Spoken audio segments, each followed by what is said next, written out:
भगवते वासुदेवाय नमः। माघ मास कृष्ण पक्ष षटतिला एकादशी। युधिष्ठिर ने भगवान श्री कृष्ण से पूछा, वासुदेव कृपा करके मुझे यह समझाइए कि माघ महीने के कृष्ण पक्ष की जो एकादशी होती है उसका क्या नाम है, उसके व्रत की विधि क्या है और उसे करने से क्या फल प्राप्त होता है। श्री कृष्ण ने युधिष्ठिर को बताया, पांडुपुत्र, माघ महीने के कृष्ण पक्ष की एकादशी शततिला एकादशी के नाम से प्रसिद्ध है। यह सब पापों को नष्ट करने वाली है। फल के संबंध में एक पापहारिणी कथा सुनो। यह कथा मुनिश्रेष्ठ पुलस्त्य ने दालभ्य को सुनाई थी। इसकी विधि भी कथा में है। वह दालभ्य ने पुलत्स्य जी से पूछा, महाप्राज्ञ मुने, मनुष्य लोक में जन्म लेकर प्राणी प्राय पाप कर्मों में लगे रहते हैं। पाप कर्म करने से नरक के कष्ट भोगने पड़ते हैं। मैं जानना चाहता हूँ कि क्या किया जाए जिससे उन्हें ये कष्ट झेलने ना पड़े। महात्मा पुलत्स्य जी बोले, दालभ्य जी, आपने मुझसे बहुत सुंदर बात पूछी है, क्योंकि इससे संसार के जीवों का हित होगा। यह प्रश्न बहुत ही गंभीर है। इसका समाधान इंद्र आदि देवता भी नहीं जानते, परंतु मैं उस गुप्त भेद को आपको बता रहा हूँ। जब माघ का महीना आए तो मनुष्यों को स्नान आदि से शुद्ध रहना चाहिए। इंद्रियों पर नियंत्रण रखना चाहिए। काम, क्रोध, लोभ, मोह, ईर्ष्या और अभिमान आदि को त्याग देना चाहिए। पुष्य नक्षत्र जिस दिन हो उस दिन हाथ पैर धोकर गोबर, कपास और तेल मिलाकर उपले बनाने चाहिए। उन उपलों से 108 बार हवन करना चाहिए। यदि द्वादशी तिथि और मूल नक्षत्र हो तो संयम से रहें। स्नान आदि से शुद्ध होकर भगवान का पूजन और कीर्तन करना चाहिए। एकादशी के दिन व्रत करें और रात को जागरण और हवन करें। उसके दूसरे दिन धूप दीप नैवेद्य से भगवान की पूजा करें और खिचड़ी का भोग लगाएं। उस दिन कृष्ण भगवान का पूजन करना चाहिए। उन्हें पेठा, नारियल, सीताफल, सुपारी अर्पित कर अर्घ्य देना चाहिए। फिर उनकी स्तुति इस प्रकार करनी चाहिए, कृष्ण कृष्ण कृपालु त्वम अगतीनां गतिर्भव संसार व मग्नानां प्रसिद्ध पुरुषोत्तमः नमस्ते पुण्डरीकाक्ष नमस्ते विश्वभावन सुब्रह्मण्य नमस्ते अस्तु महापुरुष पूर्वजः ग्रहण अर्घ्यम मया दत्तम लक्ष्म्या सह जगतपते। हे सच्चिदानंद स्वरूप श्री कृष्ण, आप बड़े दयालु हैं।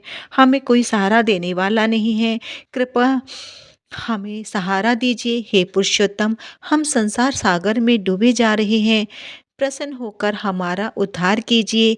हे कमल जैसे नेत्रों वाले भगवान, हम आपको नमस्कार करते हैं। हे विश्व भावन, आपको नमस्कार है। हे महापुरुष, सबके पूर्वज, आप लक्ष्मी जी सहित मेरे द्वारा दिए गए अर्घ्य को स्वीकार करें।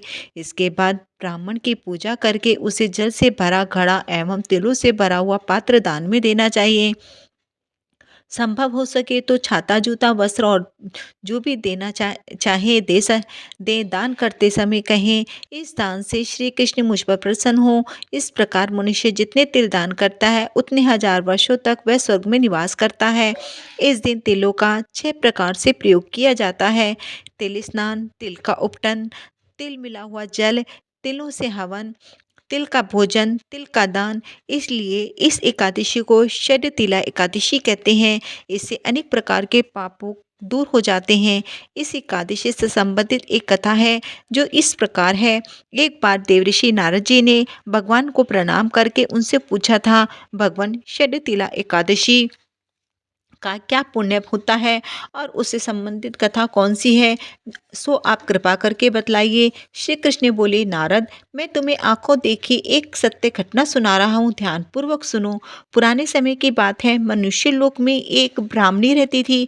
वह सदा व्रत किया करती थी। एक बार वह पूरे 1 महीने तक व्रत करती रही। इससे उसका शरीर सूख कर दुबला पतला और कमजोर हो गया। इतने पर भी उसकी श्रद्धा और भक्ति देवताओं के प्रति आस्था से नहीं डगमगाई, क्योंकि वह अत्यधिक बुद्धिमान थी। अतः मैंने सोचा, इस ब्राह्मणी ने व्रतों द्वारा अपना शरीर शुद्ध कर लिया है और यह सरलोक भी चली जाएगी, परंतु इसने कभी अन्नदान नहीं किया, इस कारण इसकी तृप्ति नहीं हो पाएगी। यह सोचकर मैं मनुष्य लोक में गया और उस ब्राह्मणी के द्वार पर पहुंच गया। मुझे देखकर वह बोली, महाराज, पधारने का कारण बतलाइए, मैं आपकी क्या सेवा करूं। मैंने कहा, मैं आपसे भिक्षा मांगने आया हूँ। ब्राह्मणी ने मुझे मिट्टी का पिंड दे दिया। मैं उसे लेकर स्वर्ग लौट आया। कुछ समय ब्राह्मणी भी अपना शरीर त्याग कर स्वर्ग में आ गई। मिट्टी के पिंड के प्रभाव से उसे वहाँ एक घर मिला।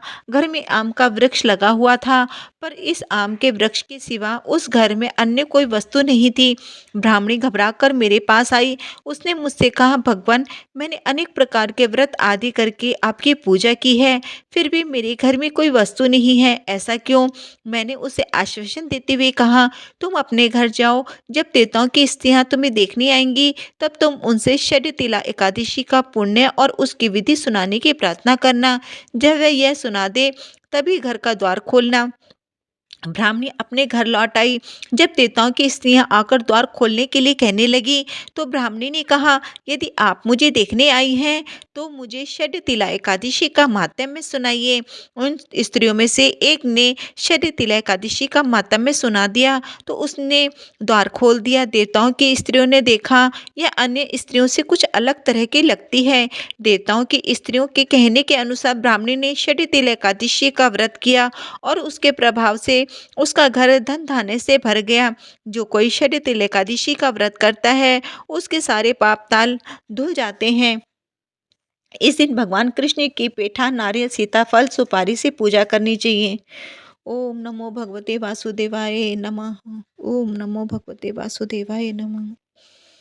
हे वासुदेव, जो भी इस कथा को सुने उसके घर के भी सारे कष्ट हरना, रोग हरना, सुख समृद्धि देना। ओम नमो भगवते वासुदेवाय।